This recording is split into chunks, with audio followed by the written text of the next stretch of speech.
Hello guys, back with me again in this channel. On today's tutorial, I'm gonna show you how you can edit a portrait photo using the new AI photo style on CapCut.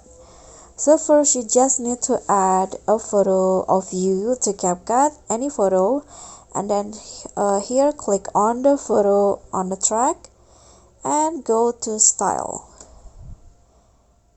Okay, you can see at the category here there is AI photo, and to edit your photo into a portrait, you can just swipe through the category until you find this portrait. So if you are a male, you can choose the portrait too, but if you are importing a female photo, just choose the portrait one.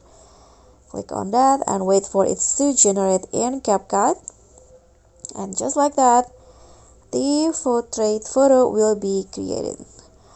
Okay, so that's all from me. Thank you so much for watching. Don't forget to like, comment, subscribe, and also click on the thanks button below. Bye.